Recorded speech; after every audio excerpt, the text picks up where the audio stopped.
Well, it's been an extraordinary first week for Donald Trump's presidency here in Washington. A flurry of announcements from the new president, ranging from new pipelines down from Canada to a wall with Mexico, but also big controversies over Mr. Trump's comments about the size of his inauguration crowd and also questions about voter fraud that he's been raising. Demetri, what were the highlights for you from President Trump's first week here? I think the highlight was that, Trump is now president. Everyone was waiting for him to pivot from being the candidate to the president.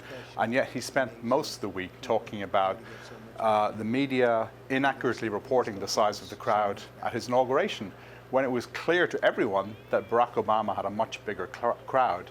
Donald Trump is very obsessed by this, to the extent that he even called the head of the Park Service, who monitor crowds on the National Mall where his inauguration took place, and pressured him to release photographs which don't exist of the crowds that he supposedly had. He then started talking about voter fraud, as you mentioned. Hillary Clinton beat him by roughly 3 million votes in the popular vote, but obviously didn't win the Electoral College. Trump says that was because of voter fraud, and had he won, had she not had these illegal votes, he would have won the popular vote. There is no evidence for any of these things that he's saying. And yet, despite the fact that he's now in the Oval Office, he's still focused on that, kind of obsessed about it, in a way that, during much of his career as a TV star, the Celebrity Apprentice, he was always focused on ratings and what people thought of him. He's doing it again now. You'd assume in his first week he'd really want the policy announcements, which he promised during the election campaign, to be the predominant message coming out of the White House. Instead, as you say, you've had these really bizarre arguments over the size of crowds and over an election which he won in terms of the Electoral College in any case. The other big theme that came out of the week is to do with Trump's relations with the rest of the world. Not only the image he's projecting, which you've just referred to, but also America's relations with its key partners. Now, one of those key partners is Mexico, just below the southern border, clearly a massively important US trading partner in the NAFTA trade deal along with Canada, and yet a country which Trump this week picked a massive fight with. Trump used his penchant for hyperbole, and he said, "I'm going to make the US-Mexico relationship better than it's ever been." The next morning, because of a series of tweets and comments he made about Mexico paying for his wall on the border, the Mexican president, who was going to be the second foreign leader to visit him at the White House, canceled his trip. Over Twitter, I might add. Everything has been done over Twitter these days. And so instead of having some kind of a foreign policy win and a start of a good relationship with Mexico, Mr. Trump ended up watching his own first foreign policy debacle. Now, the two leaders got on the phone this morning, and they say that they've had a good chat and they're going to try and work things out. But to the rest of the world, that sends a very worrying signal. Now, on the other hand, today he met Theresa May, the British Prime Minister. That meeting seems to have gone an awful lot better. They talked about strengthening the UK-US relationship, which suffered a little bit under President Obama and Prime Minister David Cameron.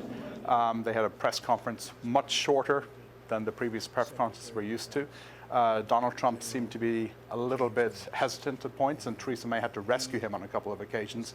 But overall, it was a much better display for the world than what we had seen the day before. Although a very different message on Russia sanctions, for instance, with Theresa May sticking really with her with her policy in favor of sanctions on Russia. Trump really giving a far more ambiguous message on that really crucial point.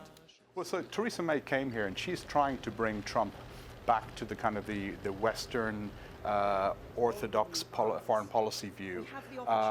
And most of Europe is worried about Russia doing, whether it's Ukraine, the Crimea, etc., hacking of American elections. Donald Trump has been very complimentary about Vladimir Putin. In fact, Vladimir Putin is probably the only world leader of a major power that Donald Trump hasn't insulted. There's a difference on the sanctions. Theresa May had to put down a marker and say in Britain, we don't believe sanctions should be lifted for the time being. There's also a difference over torture. I mean, Donald Trump this week raised the possibility that he would allow US interrogators to start using waterboarding again, which was very controversial during the Bush administration. Now, at the same time, he says that General Mattis, his new defense secretary, doesn't believe it works and doesn't want to use it, so he'll listen to General Mattis. But I mean, he is turning the tide on many things that have happened over the last 10 years that were very controversial, and in some ways bringing the US back to what some people say is a darker place. On the economy, Donald Trump came into office talking about creating jobs. He's the jobs president. I'm going to create more jobs than God has ever seen. What has he done this week to try and fulfill that vow to his voters? Well, he would argue that withdrawing from the Trans-Pacific Partnership, a major Pacific trade deal, is going to be good for US jobs because that was going to be bad for US industry. A lot of economists would question that. That goes to a pretty profound question about the nature of globalization and whether it's overall a benefit to the countries which are participating, or is whether there are major problems for countries like the US because of the trade deals that it's been striking. In addition, there were announcements such as the new pipelines, the Keystone XL pipeline, which has been reawakened. And he wants to make the pipes with... And he wants to make the pipes with US steel. Now, there's a question as to whether that's in line with world trade rules. A lot of people would say it's not with the private sector contractor. However, does Mr. Trump really care if he violates world trade rules? That's a question that we need to really look for. Another big area has been deregulation. He wants to streamline regulation. Now, there's a lot of anticipation about when the US will come out with its infrastructure plan. Trump and his advisors have talked about $1 trillion of infrastructure. There's no real clarity as to how they want to pay for that, how much will come from the private sector, and really what projects they want to prioritize. What he did do was streamline environmental approval regulations, which is important for infrastructure projects, and provide new procedures for those projects to be brought to the government. That could, according to some infrastructure players I've spoken to, be a help to the industry.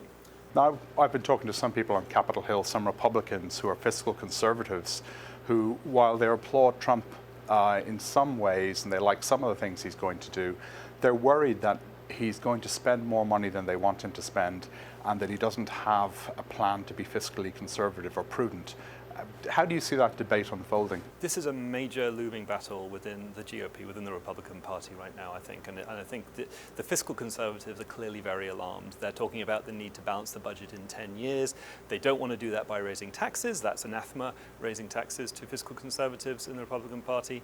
And yet at the same time, that requires then significant cuts to major public programs such as Medicare, such as Social Security, which are very, very difficult to touch. With Mr. Trump, he was quite explicit on the campaign trail that he didn't want to go anywhere near these programs. He promised his voters he wouldn't touch them. So how do you square the circle? A lot of fiscal conservatives say the reality is you don't, and you could see some significant blowout in the deficits in the next 10 years or so.